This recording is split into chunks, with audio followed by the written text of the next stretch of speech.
C'est donc une souveraine inconséquence et une extrême présomption de la part des princes et des ministres que de prétendre surveiller l'économie des particuliers et restreindre leurs dépenses par des lois somptuaires ou par des prohibitions sur l'importation des denrées étrangères de luxe. Ils sont toujours et sans exception les plus grands dissipateurs de la société. Qu'ils surveillent seulement leurs propres dépenses, et ils pourront s'en reposer sans crainte sur chaque particulier pour régler la sienne. Si leurs propres dissipations ne viennent pas à bout de ruiner l'État, certes, celles des sujets ne le ruineront jamais. Si l'économie augmente la masse générale des capitaux, et si la prodigalité la diminue, la conduite de ceux qui dépensent tout juste leurs revenus, sans rien amasser, ni sans entamer leurs fonds, ne l'augmente ni ne la diminue. En outre, il y a certaines manières de dépenser qui semblent contribuer plus que d'autres à l'accroissement de l'opulence générale. Le revenu d'un particulier peut se dépenser ou en choses qui se consomment immédiatement, et pour lesquelles la dépense d'un jour ne peut être ni un soulagement ni une augmentation pour celle d'un autre jour, ou bien en choses plus durables, et qui par conséquent peuvent s'accumuler, et pour lesquelles la dépense de chaque jour peut, au choix du maître, ou alléger la dépense du jour suivant, ou la relever et la rendre plus apparente et plus magnifique. Par exemple, un homme riche peut dépenser son revenu à tenir une table abondante et somptueuse, à entretenir un grand nombre de domestiques, à avoir une multitude de chiens et de chevaux, ou bien, en se contentant d'une table frugale et d'un domestique peu nombreux, il peut placer la plus grande partie de son revenu à embellir ses maisons de ville et de campagne, à élever des bâtiments pour son agrément ou sa commodité, à acheter des meubles pour l'usage ou pour la décoration, à faire des collections de livres, de statues, de tableaux. Il peut placer ce revenu en choses plus frivoles, en bijoux, en colifichets ingénieux de différentes espèces, et enfin, dans la plus vaine de toutes les frivolités, en une immense garde-robe de magnifiques habits, comme le ministre est le favori d'un grand prince mort depuis peu d'années. Que deux hommes égaux en fortune dépensent chacun leur revenu, l'une de la première de ces deux manières, l'autre de la seconde, la magnificence de celui dont la dépense aurait consisté surtout en choses durables irait continuellement en augmentant, parce que la dépense de chaque jour contribuerait en quelque chose à rehausser et à agrandir l'effet de la dépense du jour suivant. La magnificence de l'autre, au contraire, ne serait pas plus grande à la fin de sa carrière qu'au commencement. Le premier se trouverait ainsi, à la fin, le plus riche des deux. Il se trouverait avoir un fonds de richesse d'une espèce ou d'une autre, qui, sans valoir ce qu'elles auraient coûté, ne laisserait pas cependant de valoir toujours beaucoup. De la dépense de l'autre, il ne resterait ni indice ni vestige quelconque, et l'effet de 10 ou 20 ans de profusion serait aussi complètement anéanti que si elles n'eussent jamais eu lieu. Si l'une de ces deux manières de dépenser est plus favorable que l'autre à l'opulence de l'individu, elle l'est pareillement à celle du pays. Les maisons, les meubles, les vêtements du riche, au bout de quelque temps, servent aux classes moyennes ou inférieures du peuple. Celles-ci sont à même de les acheter quand la classe supérieure est lasse de s'en servir. Quand cette manière de dépenser devient générale parmi les gens de haute fortune,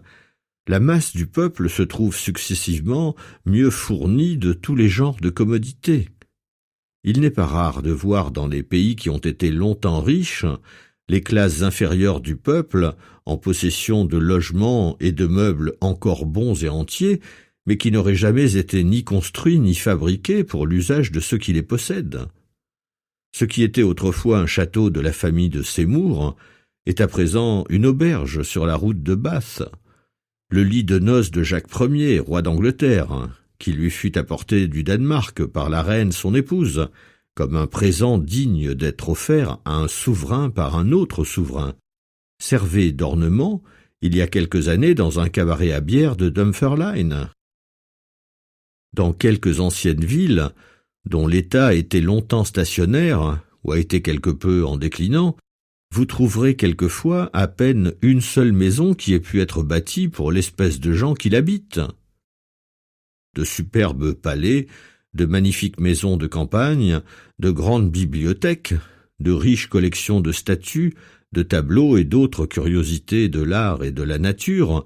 font souvent l'ornement et la gloire, non seulement de la localité qui les possède, mais même de tout le pays. Versailles embellit la France et lui fait honneur, comme Stowe et Wilton à l'Angleterre.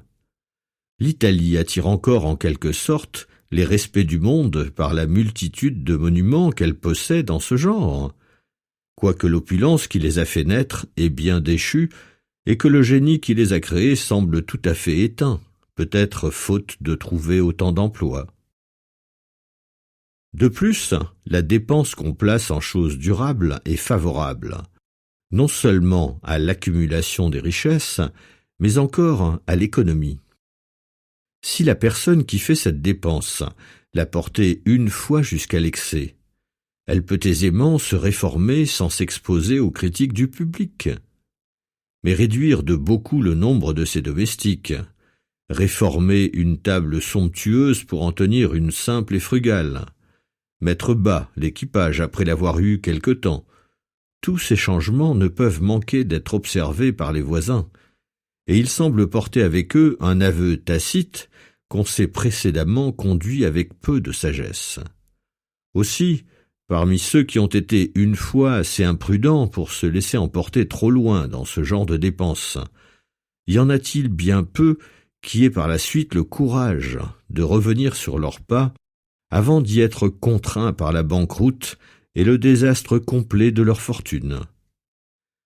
Mais qu'une personne se soit une fois laissée aller à de trop fortes dépenses en bâtiments, en meubles, en livres ou en tableaux, elle pourra très bien changer de conduite sans qu'on infère pour cela qu'elle ait jamais manqué de prudence. Ce sont des choses dans lesquelles la dépense précédemment faite est une raison pour qu'il soit inutile d'en faire davantage. Et quand une personne s'arrête tout à coup dans ce genre de dépenses, rien n'annonce que ce soit pour avoir dépassé les bornes de sa fortune, plutôt que pour avoir satisfait ce genre de fantaisie. D'un autre côté,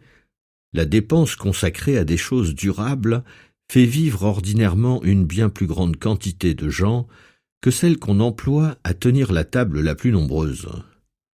Sur 200 ou 300 livres pesant de vivres, qui seront quelquefois servis dans un grand repas,